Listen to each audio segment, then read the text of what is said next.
Hey everyone, my name is Bernice. I'm a visual artist and art educator with Vibe Arts. Today, I'll be teaching you how to draw portraits.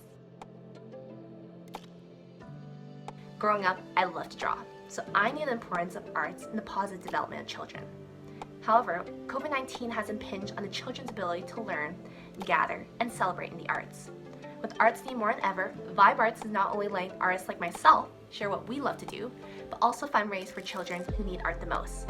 So if you love what we do and also value the arts in your life, now's a great time to donate at vibearts.ca/donate. Without further ado, let's get started. So to start off, here are the materials that you need.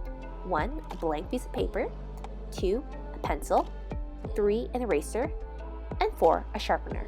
Oh, and one final piece I forgot to bring in is who I'm going to draw today. And that is going to be Harry Potter. Now, this is quite embarrassing to admit, but I just recently started watching the series, so for me, it's perfect to actually just try to attempt to draw Harry. And today, I'll be using him as our guide to teach you how to draw proportions.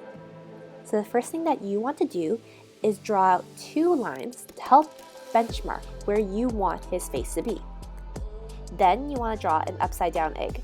Yep, you heard me correctly, an upside down egg. And that's because that's usually how the human face is shaped. Now, of course, this is going to change based on who you draw, so you adjust accordingly. So for Harry, because he is a guy, they usually have sharper jawline. So I'll adjust accordingly as I draw his face.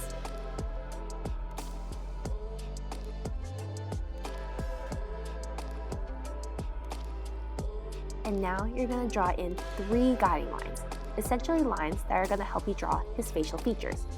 The first line is directly in the middle of his face, and this one is where you're going to place his eyes.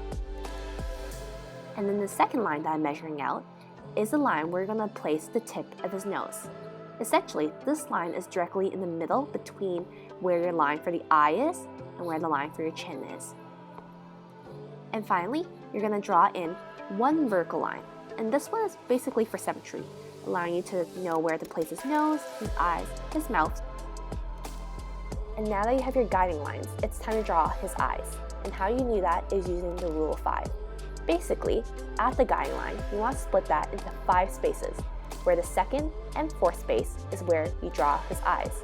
You'll note that these spaces can be directly seen on the human face, allowing us a quick way to draw symmetrical eyes. Now, there are different approaches to drawing the human eye, but just like before, I'm going to use a food analogy.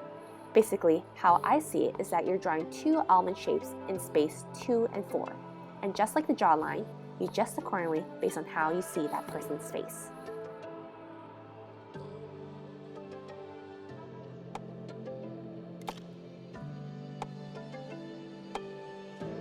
With the eyes complete, it's now time to draw in the nose. And this could be guided drawing 2 lines from the insides of both eyes directly to the line that was supposedly for your nose. And this is where the edge of your nose should sit. Now, unfortunately, I don't really have an analogy for how to draw a nose just because it's so uniquely shaped for everyone.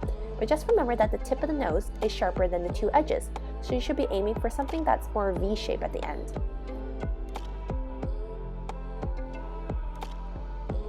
And of course, we can't forget about the mouth. And how you can draw the mouth is using the eyes as a guide again. This time, instead of the insides of the eyes, using more to the middle of where you think the pupil is to draw out the edges of your mouth.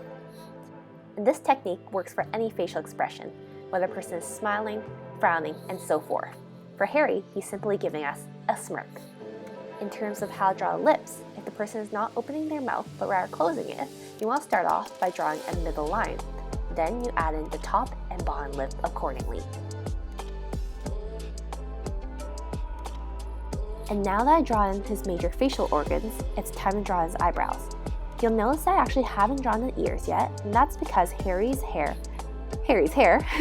covers in most of his ears, so I'll address it later on. To draw the eyebrows, start off by having a baseline to the shape of how the person's eyebrow is.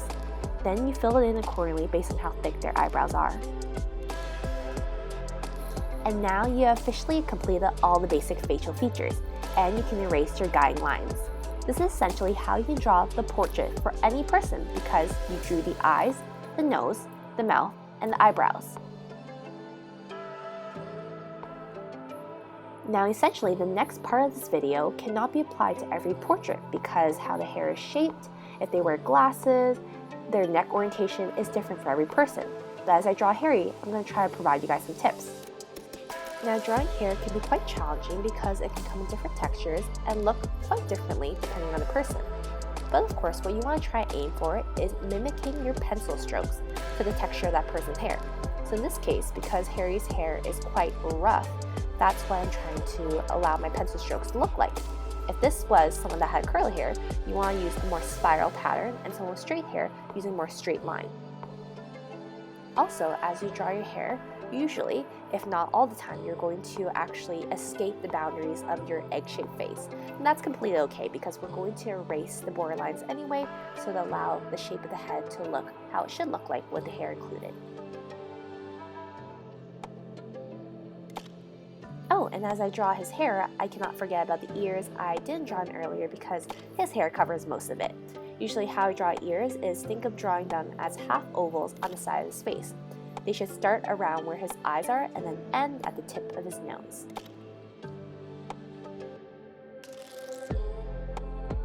With the hair completed, it's now time to draw the neck. Where you want to start is at the chin. And you want to draw in a vertical structure that's slightly thinner, just because that's usually how human proportions are. While I'm drawing his neck, I'm also going to finish off his sweater so that we can get to his most famous feature, which is his glasses.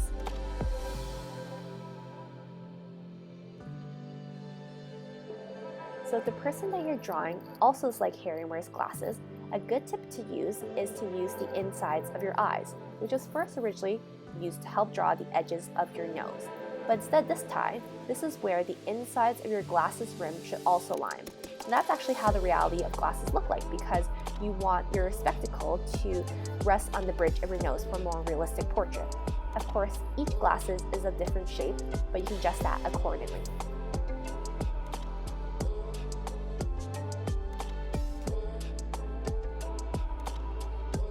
And finally, the last thing we're going to cover in this section is how to draw the features of the eyes, specifically the pupils and the glares of the iris. And that for me is actually my most favorite part because I think by drawing that in, you make the portrait more realistic.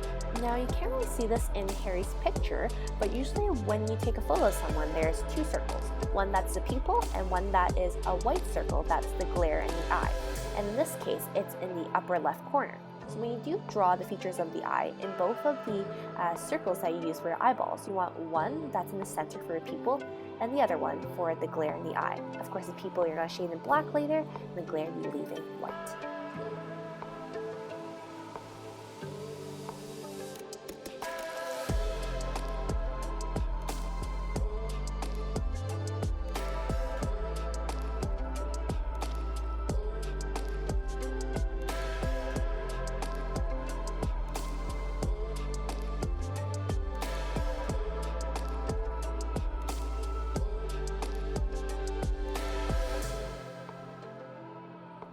And as I'm adding the finishing touches to Harry's face, this is your quick guide to how to draw portraits using realistic facial proportions.